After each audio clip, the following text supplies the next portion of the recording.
I'm Lance Phillips. Today is National Caviar Day. I find fish eggs flat out disgusting. JR, what kind of eggs do you like? I'm Josh Ryan. I really only like scrambled eggs, and that's it. No, but so chicken eggs is what you like. Sure, though. if they're you like chicken eggs. Are those the scrambled eggs? Then sure. Well, Yeah. it could be. You could use quail eggs for scrambled eggs. That's the. I probably wouldn't be able to tell the difference. End product of cooking a chicken egg or a quail Yeah. egg or a Yeah. duck egg, I guess, or whatever. Yeah, you want. honestly, probably wouldn't been able to tell at all. Fair enough. Lance Phillips, Josh Ryan with you. Gloves are off. Yes, Andrew Brethauer, believe it or not, Andrew Brethauer is making his Yes. return to the Gloves Are Off. indeed. Just not in studio. We're doing a Skype call with him. And Yeah. then he'll be our guest during the second block of our show. Yeah, a little bit of an experiment with us. So the first time airing out things a little bit, but something we hope to do going forward where we can touch base with more old faces Yeah. and former athletes as well that live It's out going to of open town. the door to a lot of people to Yeah. be able to chat with, and really looking forward to talking to Andrew. I've kept in touch with him a fair amount since he's left, and he is enjoying life on the road, shall we say. Yeah, for sure. And a Let's life in get a cardboard box. Pardon me? And a life in a cardboard box as well. Yeah, where he lives. definitely. Let's get underway, Josh Ryan, with the Lloydminster Extreme. Had a good and a not so good weekend. The not so good came in heartbreaking fashion with a 2-0 10-minute minigame loss to the Lakeland Heat, effectively eliminating them. Not effectively, Josh. It eliminated them from the RMLL postseason. Josh, what does this team need to be good again next season? I mean, they were good this season, but what do you think they need to be better even next season? To simply approach next year with the mentality they had the last couple of weeks. Because there was a real difference in their consistency. Massive as we've difference. talked about on the show multiple times. And that's where Graham said they finally bought into being smart in both zones, to adhering to the systems they had in place, really working on their stick work. And that is one thing that Graham talked about in your post-game interview with him is their stick work can still get a little bit better. So maybe it's a little bit of off-season training as well. But with the attitude change and culture change they've had, I think it bodes well for this team. And ultimately, they keep most of the guys they need to keep. They lose 4 guys. They lose some key guys. Ryan Lukey, who's a great defender, he's gone this season.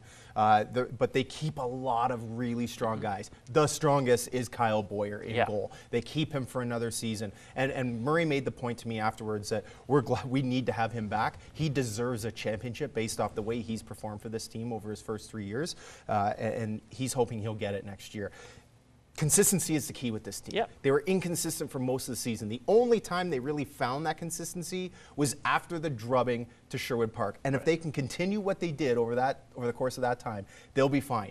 You mentioned stick work, a huge issue for them in the minigame, the overtime minigame that they needed to fix. They didn't obviously fix it. If they can remedy that, and it means a lot of guys in the offseason need to work on that skill, they'll be in great shape. Yeah, we always talk about how important the offseason is. Clearly, that's the case for them. And as you said, with Boyer coming back, the leadership aspect is also very big. Don't make a mistake either that there's no experience with this team. True. They have tons more experience. They have another year of experience under their belt. Yes, while they lose 4 guys, they get a lot of veteran experience that they're going to be able to carry over to next season. Logan Bly, 16 years old, has another year under his belt, basically led the offense for the latter part of the season. They'll rely on him immensely next year, and it bodes well for them. And maybe having a few young guys in the group might insert some more energy as well. Someone whose energy is probably deflated is the Rustlers women's basketball players. Unfortunately, after losing Tori Dugan to injury earlier this offseason, her Australian mate, Georgina Henley, wooed away to play for a semi-pro club down there, and she will not be attending. Coming as a bit of a shock to coaching staff and players. Certainly taking a hit to their championship hopes. What do you think their ceiling is now as a squad? This is tough because their ceiling previous to these 2 transactions was championship, as far as I was concerned. Now, I believe that they will be a team that will make the postseason in the ACAC. Beyond that, I'm not sure. I don't know if they have enough to get out of the first round like they did this year. I mean, I don't see it. And it's really a lot of it's going to be who do they match up against? Like, who do they match up against? Are they going to be a 4th seed? Where are they going to sit when they enter the postseason? And that's huge.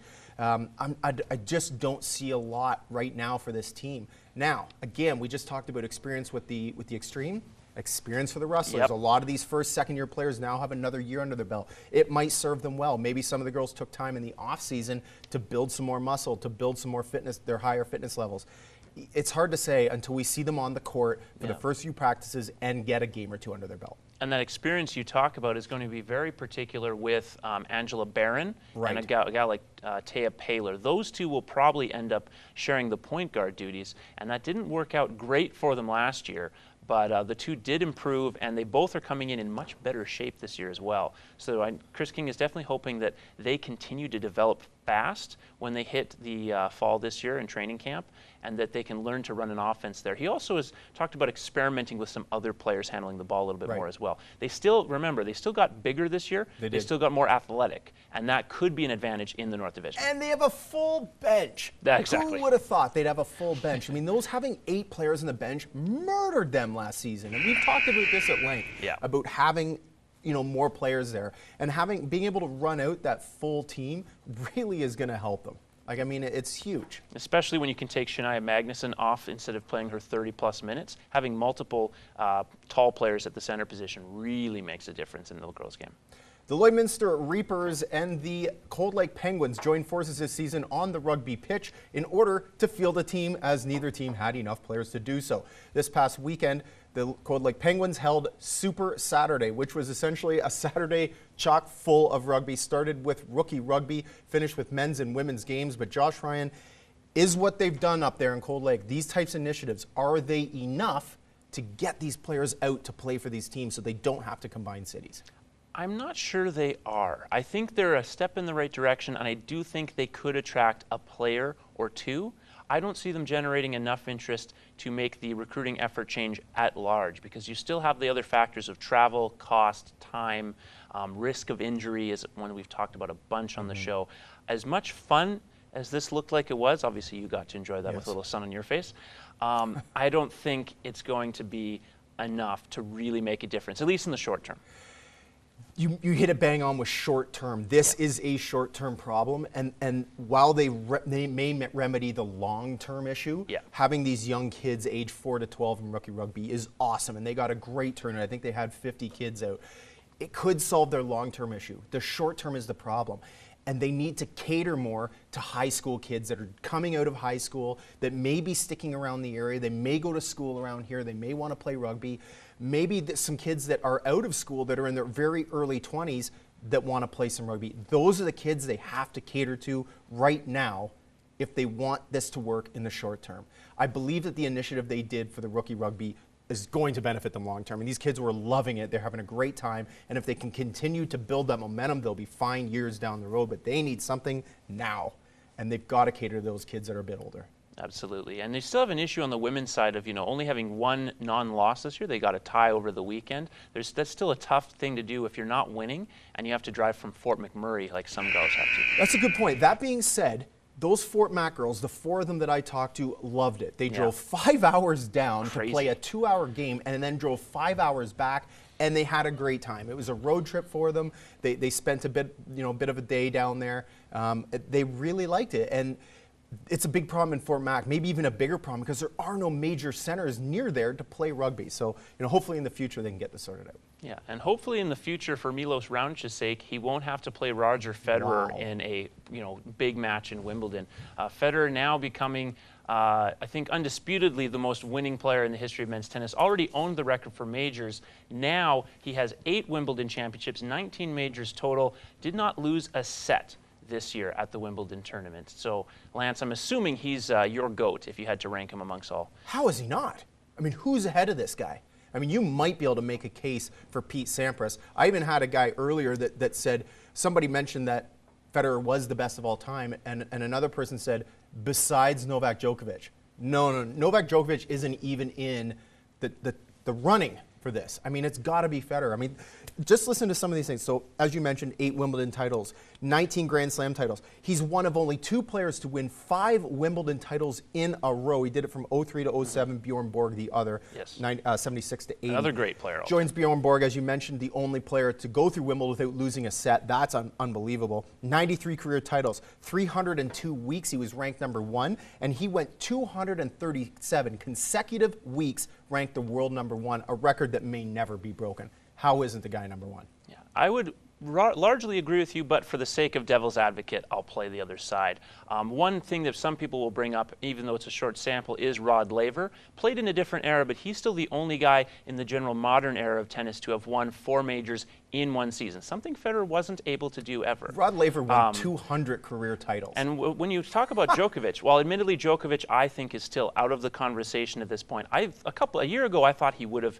surpassed Federer because of the role he was on. Now with his elbow injury, I wonder how many more championships he'll win. But just a couple of years ago, went 82-6 in one season and did win 4 straight majors, combining the seasons. Won 5 of 6 majors actually in a row. So there's a short-term dominance that Federer has never been able to do that some players have. The longevity argument, though, no one can argue against Federer. One season of greatness does not a Hall of Famer make. Djokovic still won 12 championships. I'm not disagreeing with that, but he's not in this conversation, as you mentioned. And Rod Laver, not even in this conversation, despite what you just said.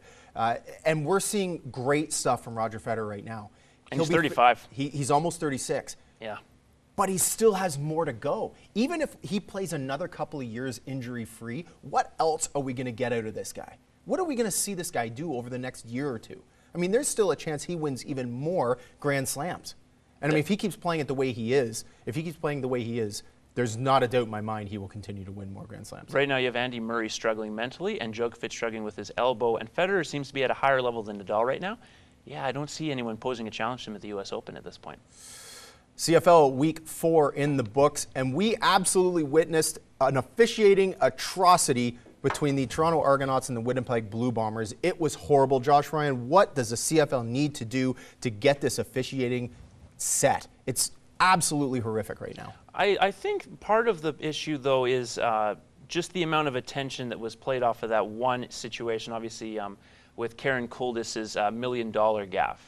I think if you didn't have that happen, there's a chance that it wouldn't be as big a story this week as it is. The major issue I think what you have to look at is a lot of these referees are kind of part-time guys, right? Like they work other jobs, they come in and then have to do this job at a very high level. Unlike, say, a number of the guys who referee in the NBA or the NHL where that's their job, they're working at a full time. And maybe it's a split of focus that's an issue. Maybe it's simply they're not paying enough money to get the best referees to the games. And that I don't know how you solve. But other than that, I'm not sure what you can do. Hopefully this doesn't happen week after week after week. I'm going to give you a word. Okay. The word is accountability. Okay. You go on to the CFL.ca website, any of the team websites, and there's transactions in there. There's transactions from players being released. There's transactions from players being signed. There's suspension transactions. But you see nothing like that with officiating. And that is, they have got to be held accountable, and they need to be held accountable to the fans. The fans that are paying their hard-earned money to go to these games, to pay to watch that garbage. Ricky Ray took 2 blatant headshots in that game. One, which should be suspension, Corey Johnson from the Blue Bombers, the D lineman, hit him in the head long after he'd thrown the ball, and that kind of thing has got to go. It's on the CFL to make these officials accountable and to actually publicly out them when there's mistakes like that made. So you're thinking a format similar to what the NBA does with their officials in the last-minute review? That's a possibility as well, but they've got to, and they have to make this, they have to make it paramount. Player safety has to be paramount. You cannot allow players to do that and nobody's held accountable for it. And currently, you have no idea if an official's been held accountable for that play, that missed flag that he didn't throw. You don't know. And they need to make sure that people out there realize, oh, these officials are being suspended, or they're being, whatever the case may be, something's happening adversely that's affecting them adversely. And certainly you mentioned the headshots thing. In the age of CTE, that's something they're going to have to focus on quite a bit. Something else that I find ridiculous anyway is athletes' lack of humor about themselves. We witnessed that with the ESPYs last week. Peyton Manning doing the job hosting the show, making a joke at Kevin Durant's expense about joining the dominant gymnastics team. And both Kevin Durant and Russell Westbrook didn't laugh a lot in that exchange. And this seems to pop up every time we have one of these big award shows where athletes are very uncomfortable anytime they're at the butt of a joke. You know who wasn't uncomfortable who was at the butt of a joke? Who's was that? PK Subban. Oh, he's never uncomfortable Devontae with Freeman jokes. Actually had a little laugh, considering he just lost the Super Bowl. So, to me, this issue resides primarily in the NBA. It's like the NBA has developed a culture where players do not do not find any sort of joke towards them amusing. I've seen it with hockey players. Charlie Blackman of the Colorado Rockies recently has had a lot of fun with his, as he calls it, his moulet, which is French for mullet. Keeps it classy, apparently. I mean, so this is an issue that we see primarily in the NBA. I mean, why on earth is Russell Westbrook wearing sunglasses?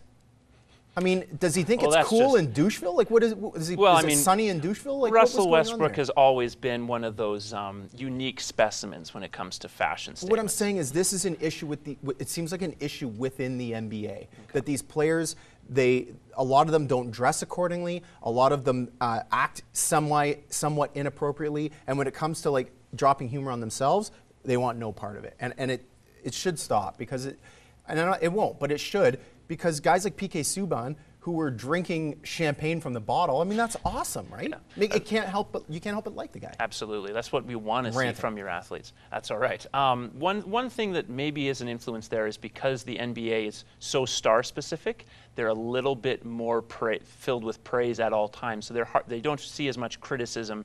So when it does happen, they're more sensitive about it. I still think the NFL has a bit of an issue there, where Peyton Manning a couple years ago, he was shown being a bit of a crusty old egg when listening to jokes from Joel McHale when he hosted. So I don't think it's exclusively basketball.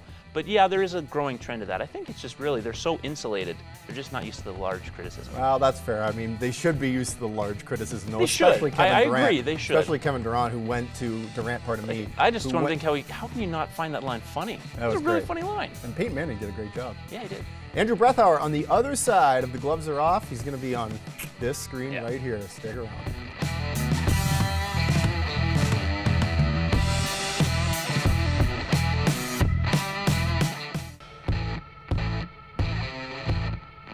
We're back. You can keep your gloves on, but ours are off.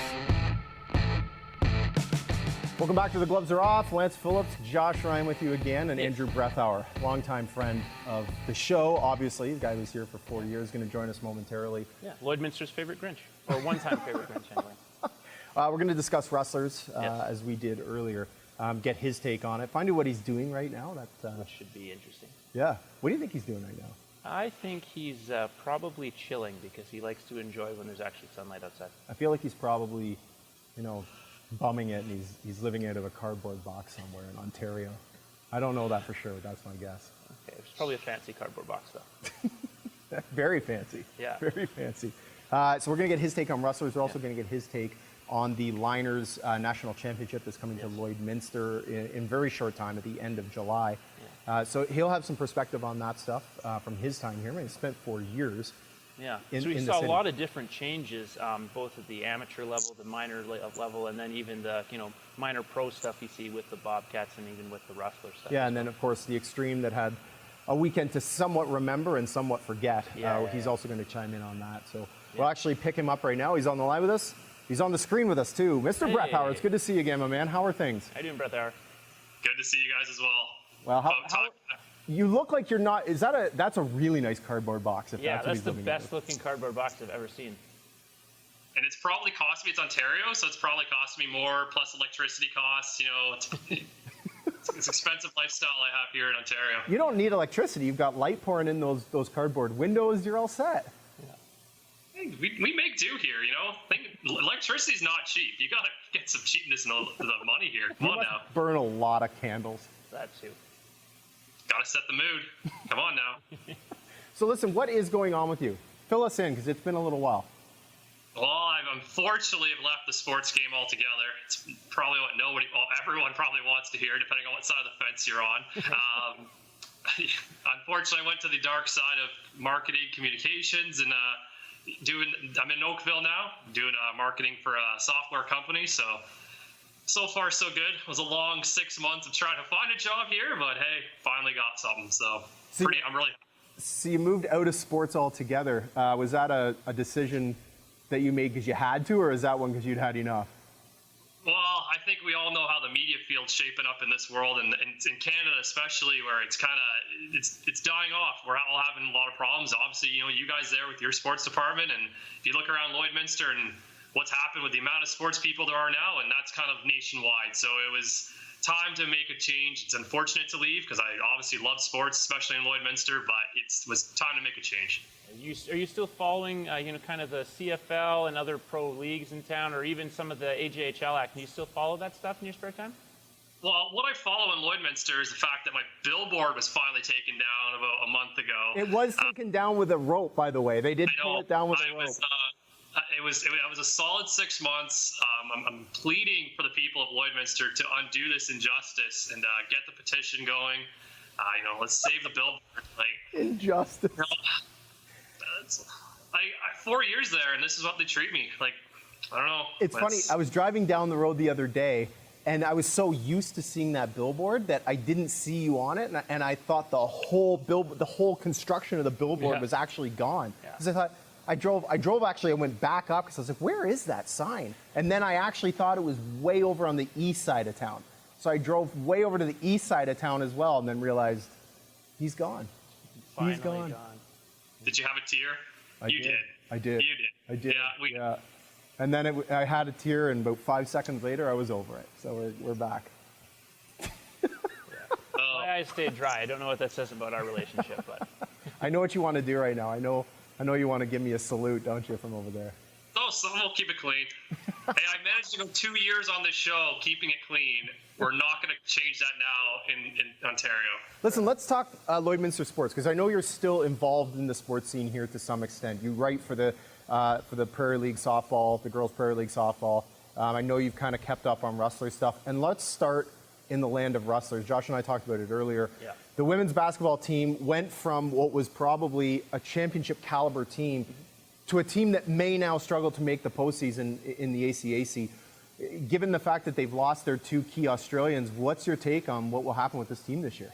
Well, it's amazing, and Josh knows this. You were there for the provincials where, undefeated season, 24-0, and that's 2 years ago. And we look at the progression of where this team's come from to, 22-2, 24-0 to, just squeaking in. Like, it's injuries, it's commitment. Let's be honest. That's what it is about this team. It's trying to get the commitment now of the players and to rebuild this program. Everyone hates that word rebuild, but this is what they're in. They're right now. It's trying to build up and get back to where they were. They're going to be in some struggles this year. Obviously, last year they had a lot of injury problems that wrecked their season between injuries and players leaving. There's a lot they have to try and do to fill those gaps, but it's a process. It's young kids and scholarships, so nothing's committed until they literally step on the court. Let's talk the Lloydminster Extreme. They, and you and I talked about this earlier, that they had a good and a bad weekend. A good weekend in that it's clear that they've built confidence in themselves. They have a good program working into next year. The bad is that they missed a provincial championship berth by 2 goals in a 10-minute mini game. Based off your experience with this team in the past, do you see them trending in the direction that we see them trending in? Okay, so first off, a 10-minute mini game to solve a provincial thing is a terrible. There's no question that whole thing is a fallacy. That's a complete. That is. And the league needs to do something about that. I mean, Graham Murray made a point when I talked to him after the game, without saying so much, that he did not agree with that. He thinks it's a joke, and it is a joke. Make it a real game. Yeah. Okay. So we established that much. Yeah. Let's move on. Yeah, he's built that program. When I first started there in Lloydminster, he wasn't the coach, or was he? I don't think he was. No, we had 1 year where he wasn't. The team was out in Kitscoty. Nothing against Kitscoty, but you're trying to get fans to come out to the game, trying to get the kids who are mostly from Lloydminster to practices and arranging rides and stuff. That's what it was like back then. Now moving it into Lloydminster, you see their fan base growing, and you also see the team growing. It's so quickly. Like in the first year, they just missed the playoffs. The year after, they get eliminated in the second round or first round. Then the year after, it's the second round. Now they're a 10-minute game away from going to provincials. It's only a matter of time before Lloydminster is now considered that next elite team.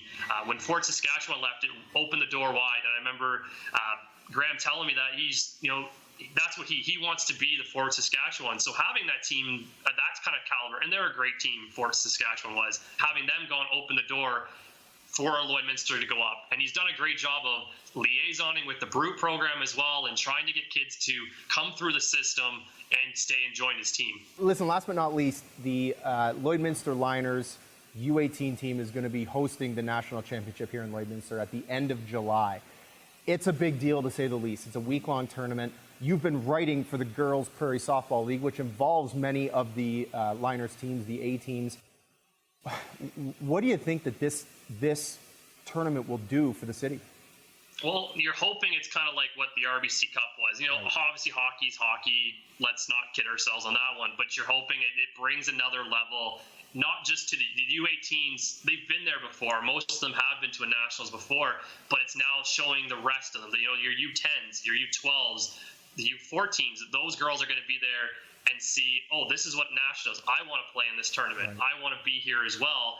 Now you have, you know, that's really what it also shows. It's not just about, you know, winning, losing. It's about growing your own program. They're going to be in tough. They'll tell you it. Brett Harvey's the head coach there. He'll say the same thing. You know, BC is a powerhouse. Ontario, Quebec, powerhouse programs you're going to have. It's going to be hard for them to win. But to have it in your own city, it adds all that extra flavor to it. And hey, look at what the Bobcats did when they hosted RBC and went on a nice little run. So, you know, there's no saying that Liners can't do it either. The Coburg Cougars beat Brooks in the final of the RBC this past season. No idea how happy I was. I guess I'm just saying that Coburg, again, a host team that won their own tournament, basically. I mean, and I talked to Kevin Martin of curling fame, and he said the same thing about those BC teams. And the main reason is that they get to practice longer because they don't deal with the climate that the girls in Lloydminster deal with. Yeah, they don't have snow coming in right till the end of April. They're already outside by the first week of April. Are you going to be here for the tournament? I know everyone wants me to be, but I'm not sure. Wait. Who's everyone? That's what I want to know. The people have asked, and I'm just not sure yet if I'm... The masses of Minster. Yeah, the masses have asked, but my good buddy there, Ryan Sklavsky, wants me back. I'm better looking than him, so we're good. You're like Caesar in Roman times. You've been out with the army for so long that the people of Rome want you back. Yeah, it's the amount of text messages and phone calls I get for some people. They're like, "Please come back," and you know. What's that saying about the job that I'm doing here then? Oh, you're just selling yourself short. So we're just nothing to say about that. Yeah, nothing to say. So you're not coming is the bottom line. Yeah. Not yet. Maybe I'm planning on it. I still have my home there. I still have lots of friends, lots of, great people there. So I'm sure I'll come back. Well, listen. Take John's spot for a minute. We'll just change that JR to an AB for a week. We're good. You know what? If you can still beat me in darts, Andrew, then we'll think about it. Oh, okay. So that's easy. So just put the AB on now. You can trash this guy. Yeah, I know, right? He's like one of those Twitter guys who just bashes other people. He's not actually here to back anything up. He just is on the other side. A little more wit, though. I talk a good game. I can say that. Well, listen, buddy. Keep in touch, and you'll always be a friend of the show. Absolutely. He will, I guess, right? Yeah. We just gotta take one of these jerseys down and get a nice picture here. Like that would, a breath hour picture behind us on the wall. Just because the billboard came down doesn't mean you gotta totally get rid of it. Listen, do me a favor. Send us a selfie, tweet us a selfie, or email us a selfie of just like some crazy pose, and we will make sure it makes its way to the wall somehow. Yeah. We're making a guest wall of fame, actually, with all our guests on it. So, if you send us a good selfie, we'll make it work on our guest wall. The Andrew Breathour Wall of Fame. There we go. PTI has all those little bobbleheads around in the back. Yeah, exactly. Breathour bobblehead. One of these days, you guys are going to show up and the entire thing is just going to be my head. So, it's just... I quit. Listen, keep well, and good luck with everything you're doing, and we'll hope to see you out here at some point soon. All right, well, thanks you guys a lot. Yeah, B. All right. Andrew Breathour there from previously of the Lloydminster Source. Good to have him on board with us. And of course, one of the longest running hosts of this show. Yeah, definitely. Coming up on the other side, it's Albert. He is full, Josh Ryan. It's an interesting one.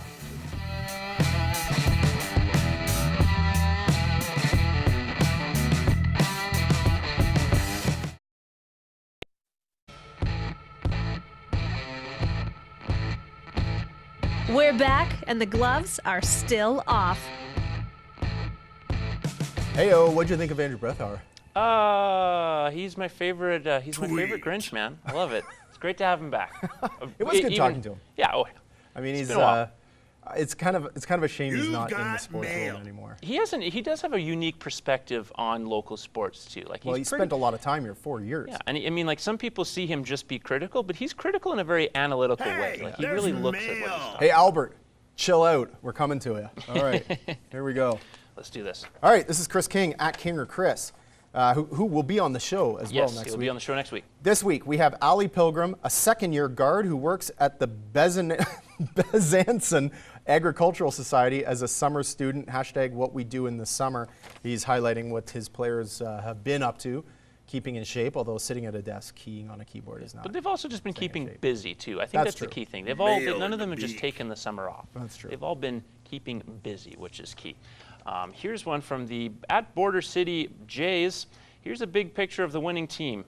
It leaves so many questions. Of course, another Chris King tweet, because I'm pretty sure he actually runs the Twitter account for the Border City Blue Jays that he plays on.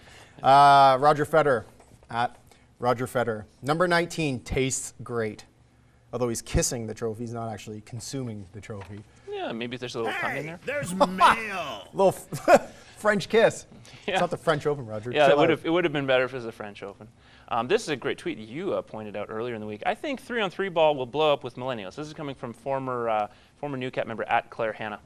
It's got fast pace. You only need an attention span of approximately 15 minutes, and it's lit. Kind of accurate, actually. I am a millennial, technically. Are we seriously, like, this is what we've come to as a society, that people don't have an attention span for longer than 10 or 15 minutes? Yep. I think people would 100%. argue that they don't have attention span longer than 5 minutes. That's possible. Then our show, we're done. We're done. We're done here. We're an hour long. That being said, while I agree with everything she said, I can't wait to watch 3-on-3 in the Olympics. I think that's going to be spectacular. Yeah, no, it's going to be great. Arash Madani, at Arash Madani, who I, to some degree, really like as a reporter. I really respect him, and then when he rants about the CFL, I get irritated. This tweet, however, is gold. Eugene, a security guard at Comerica Park, tells me, quote, no disrespect, but those Toronto fans are the biggest drinkers we see here, end of quote. Classic. I love it. Canadian drinkers. I mean, it's hard to find a Canadian city that can't drink with the best sports fans in the U.S. Like, it's pretty tough to find one. So wherever we were talking about athletes being too sensitive, well, at Kevin Durant, or at KD Trey 5, this is his response to the joke at the ESPYs. Can you make that face for us, please? Hey, there's mail. That's pretty good. That's a good are you kidding me, man? Good likeness to that emoji. That being said, if we find out this was set up, then I'm going to be even more angry. Yeah. All right, this is Ken Reed at Sportsnet. Ken Reed, a guy I got to know a little bit while I spent some time there. This is, of course, one of those Twitter people that likes to bash. So this is a guy who's reached out and said, stick to hockey, Ken. Your knowledge about anything else is just embarrassing to yourself and the company you work for. Hockey, that's it. To which Ken responded, thanks for the feedback.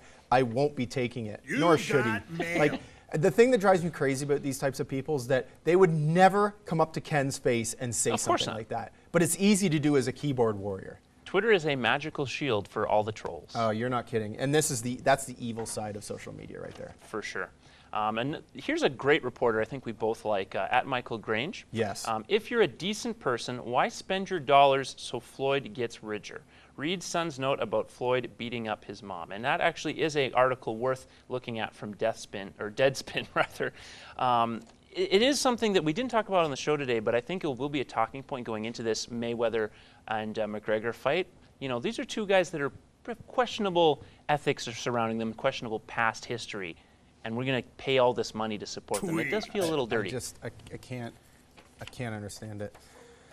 Still on the Mayweather-McGregor, Alex Sixero at AlexFan590. Tim and Sid Uncensored is amazing. Of course, this goes back to the World Tour for Mayweather-McGregor, the first stop where McGregor dropped 4 F-bombs within the first 2 minutes. Actually, might have even been more than 4, and it was broadcasted live on Tim and Sid. I don't think anybody was expecting it, but what else would you be expecting? What else? It's McGregor. He's Irish, and he's one of a kind. Hey, traveling there's circus. mail. Yeah. And at times an entertaining traveling circus. Fair. So here we got tonight's home game. This is from the Bombers_Brooks versus MH Mavericks has been canceled due to weather. Tentatively rescheduled Check out for the Monday dude getting at 7:05. engulfed by the tarp. My goodness. He's gone. Hey, there's He's mail. gone. Jeez. All right, I Albert. feel like that'd be a horrible moment, like your life flashing before your eyes. More UFC. So this is Ariel Helwani, who writes for Yes. the UFC, of course. Yeah. Not working for @Show Sports anymore on my May Mac tour. Just learned UFC specifically asked for me to be removed. Incredibly disappointed, to which Steve Simmons responded, "This should never happen." And @AngeVarv, Angelo V, now if only UFC can get removed from society. I'm with the guy. I'm with the guy.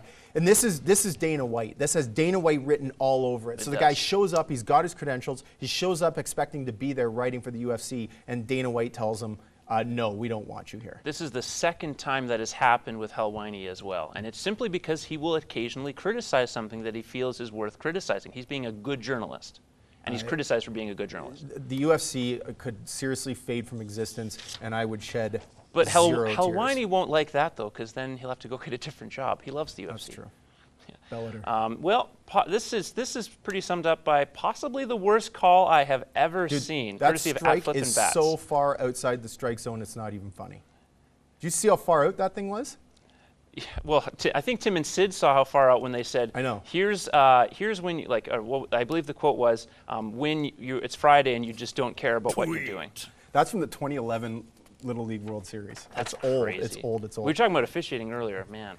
Angelo Resto Angel Resto, pardon me. 28 @Lebitard shows personal trainer keeps it fresh. The worst is what it says on his pinstripes. I love that. I know you're a big Lebitard. I'm a Lebitard diehard for there's sure. All right, hammer through the I'm a Lebitard diehard for sure. I like that more than Conor McGregor's suit. Another @Michael Grange one. Ashamed our city hosted domestic violence perp Floyd Mayweather, and so he and co-clown Conor McGregor can call each other BITCH over and over. And that did basically happen. The guy beats women. Why are people spending money to watch this loser? I'll never understand it. I won't be. Yeah. On the other side, poor fun little also, though. segment, the Golden Gloves.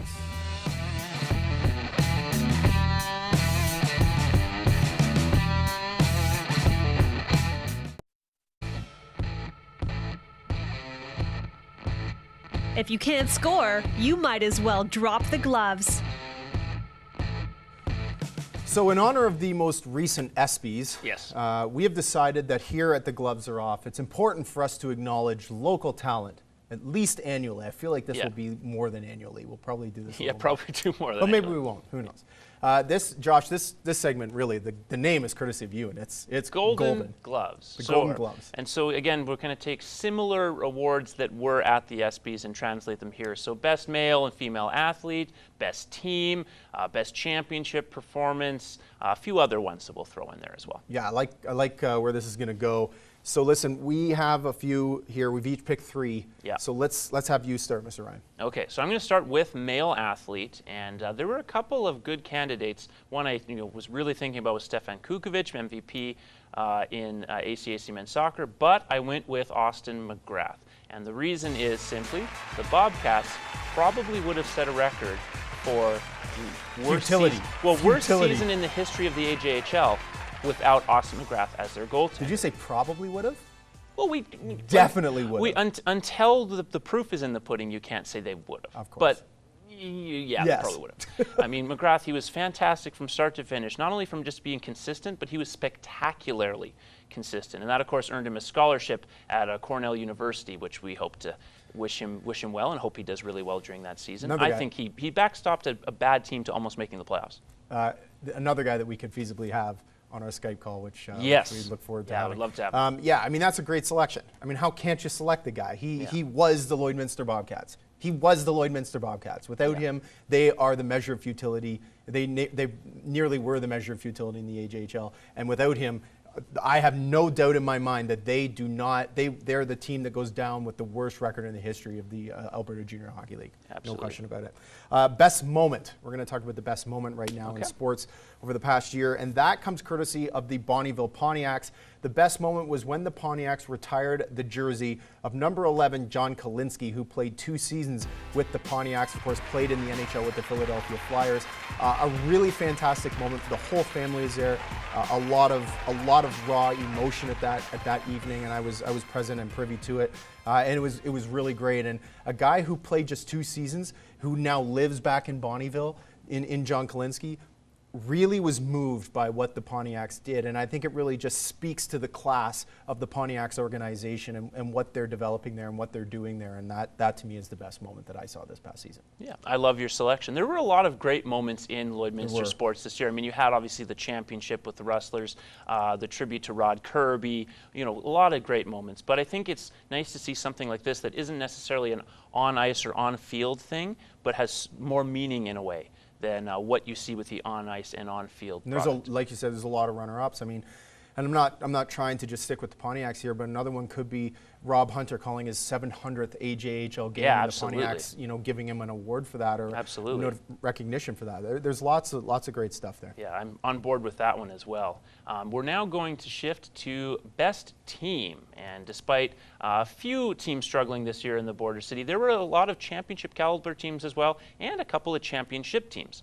And I was thinking about the Red Dogs for a bit because they were so dominant, but I had to go with the Lakeland Rustlers women's volleyball team. I mean, an ACAC conference banner, which the gym didn't have before, and a CCAA championship banner, which the team did not have before. 6 straight wins, largely in dominant fashion as well. I mean, just an unbelievable run. How can they not be the team of the year?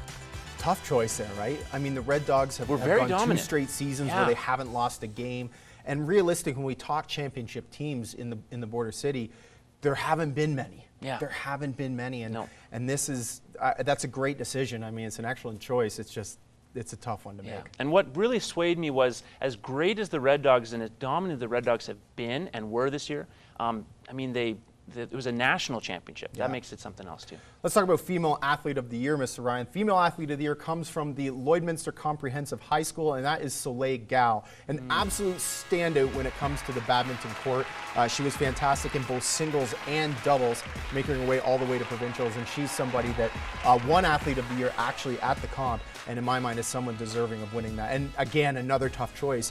We have somebody else in Annika Koos from the Kuzi, as it was pronounced in the national championship. Annika Koos, who's every bit as deserving of that, but I went with Soleil Gao. I think she really stood out in a lot of ways. Yeah, and just was so dominant at her competition. As great as Annika was, maybe not quite the level of dominance that Soleil was at her particular level, and I think that has to be part of it as well. Let's go to Male Athlete of the Year.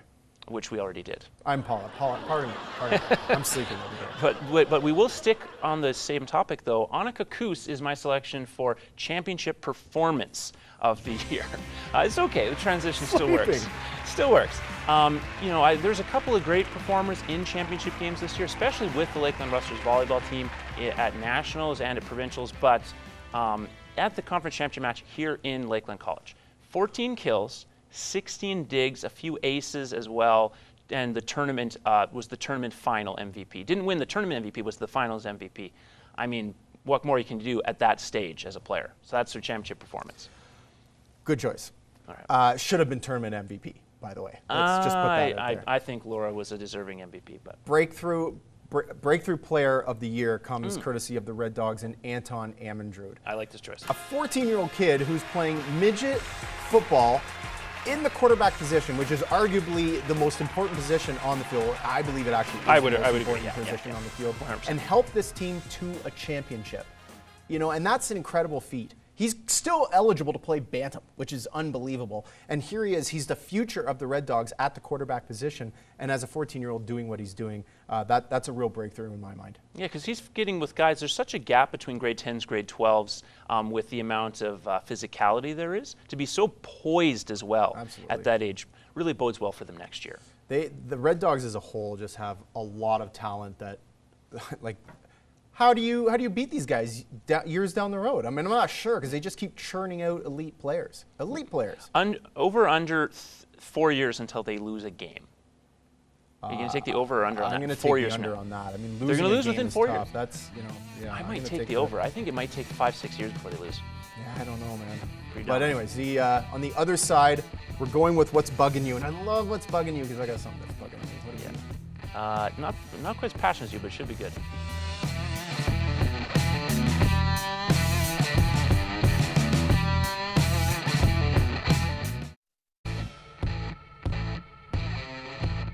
We're back. You can keep your gloves on, but ours are off. Welcome back. He's Josh, I'm Lance. Gloves are off. Something's bugging us. Something's bugging me. Something bugging you.